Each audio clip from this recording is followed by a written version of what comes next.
Hey everyone, welcome back to the YouTube channel for OCD Recovery, where today I want to talk about arguably one of the number one compulsions that people have, regardless of the theme, regardless of what scares you.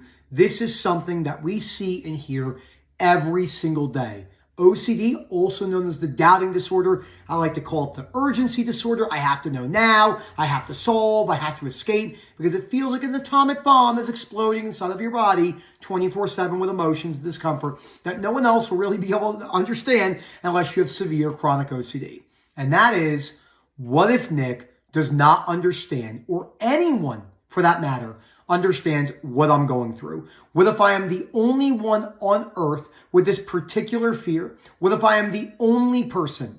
And this is why acceptance applies even if you were the only human alive, the one out of 8.2 billion people, or if everyone was a robot, if everyone was fake, if this was a simulation, acceptance would still apply to some degree with unconditional self-life and other acceptance. And why this is an event, and why this is a compulsion, and why you have to cut this and focus on what is actually going to get you better, which is very hard to do, but necessary if you do not want to die with chronic OCD. Before I go any further, please subscribe, hit that like button down below. Please message Phil at phil@ocdrecovery.com. Remember, we have the brand new subscriptions that are just crazy how many people are signing up, because people realize, it depends on the person and what they want. Of course, it's whatever you decide, but if you're just coming in once every 4 months for a call, it's going to be very hard to get that momentum going. It's not like it has to be a weekly thing forever, I tell people, but you want to get some momentum going. And then once you start to break things down and get a little bit better, we space things out. That's what most people do. So anyway, okay. Every single day, I have people that come in. Old people, new people. Sometimes I get 15 new people every month, just me, plus all the old people. It compounds really fast. And they say, I don't know, Nick, I don't think you're really understanding what I'm saying. I said, it's okay, I don't have to understand. And you can feel the agitation. It's like they want to jump through the phone and just crack me in the nose. I had a guy earlier today, we had a call, and we were talking about certain things, and we gave him a really tough exposure. I did about not working on recovery at all for 3 weeks, taking the foot off the gas. A lot of people have to go through this, compulsively forcing acceptance. And he said by the 9th day, he wanted to strangle me, because he's like, I knew it was so good for me, but I had nothing to fall back on. I was triggered. I knew I wasn't supposed to watch YouTube, not go to the WhatsApp group. It depends on the person I'm working with and where they are in recovery and what their beliefs and what their behaviors are. But one of them, for a lot of people, especially in the first couple calls, take sensory motor. How many people that come in that don't have what the big five is? Blinking, breathing, swallowing, saliva, and your heartbeat. Okay? What I call the big five. They have a variation, bridge of their nose, their eyelashes, dryness in their mouth, whatever it may be, hyper-awareness of their consciousness, hyper-awareness of anything, whatever it may be. I don't think I'm explaining this, Nick. You don't understand. And I just say, I don't have to understand. But if you don't understand, how are you going to help me? Okay. I don't need to understand. But why is that? Why do you not need to understand? You're working with me. I'm paying good money to be here. You're right. But it doesn't matter. Why not? Because the belief is all that matters. If Nick doesn't understand, and I can't get this feeling off of my chest, I can't bottle it up, I will not get better. I'll be stuck forever. I'll be depressed. Oh my God, I'll die. The end. Am I not right? I know I am, because this is what I do for a living. And we've all had this. It's exactly what it goes. No, they got to understand. I went to a center and I did an inpatient facility and I spent 25,000 pounds or dollars in 30 days and I drained all my savings and they didn't understand. But if Nick doesn't understand it, and he's the one that understands it the most. And oh my God, if he doesn't understand, I'm going to be depressed. I'm going to be alone forever. This is literally, I'm screaming. I hope my neighbor's outside. They're like, what the fuck is he yelling about up there again? But that's what it is. Urgency. I don't have to understand. Maybe I'll never understand. No! Coughing. No! But that's what it is. Even if none of you understood, I can still work on the beliefs that I hold about whatever my core fears are.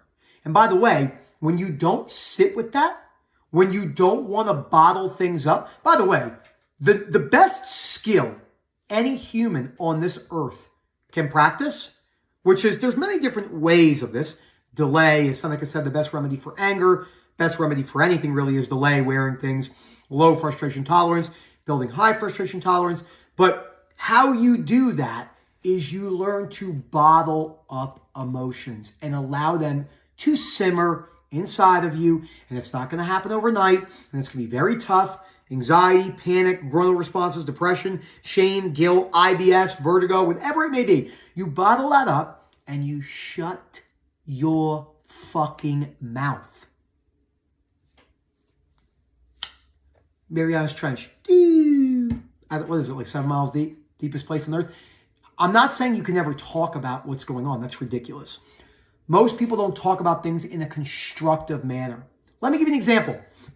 Hey, Nick, I'm struggling with this. I'm not really sure what to do. Do you think you can give me some advice with this practically, maybe some behavioral stuff? Versus just regular talk therapy where you go there and blah, blah, blah, blah, blah. I tell people, you don't need to be a rocket scientist to realize we have more, we'll just say what it is, we have more psychotherapy and talk therapy and access to it than ever before, and people have the lowest frustration tolerance I've ever seen. People have more rigid beliefs than I've ever seen. Of course, it's always been there. Social media has just shown it more. It's given it a platform to manifest. And if just talking about your emotions all day without any constructive action fucking based direction of what to do actually worked, then depression rates wouldn't be the highest they've ever been. Anxiety wouldn't be the highest it's ever been. You know how many people I work with that have gone years and years to this stuff, just talking about the way they're feeling, and they've never gotten anywhere with it? I mean, how many people are in some sort of help right now, just trying to get that person to understand? For years now, they ain't gonna understand. They're not, it doesn't matter. What matters is your belief about what your fears are and your behaviors. You don't need more information. You don't need more explanation. You need to zip, ocean, sink, unreachable, practice the skills of restraint and delay and building frustration tolerance. And if you fuck up, which you will, don't beat yourself up, which most of you do. Thankfully, I didn't do that in that way. I had other problems. Trust me, we all have our own individual issues. You bottle that up and you work on things constructively. And you don't need me to understand. What was that? One more time. I don't need to understand. What you need to understand is that I don't need to understand. You need to understand that, not me. I don't have to understand you. You need to understand that I don't need to understand. And you bottle that up and you wear the emotion and you don't speak. One last time. Zip. Treasure chest. Mariana's Trench. I hope you enjoyed this video. Phil with OCDRecovery.com. Let me know what you think. Please reach out. We can get you better. We've been there. We understand what it feels like. Hope to hear from you soon. And as always, enjoy the rest of your day.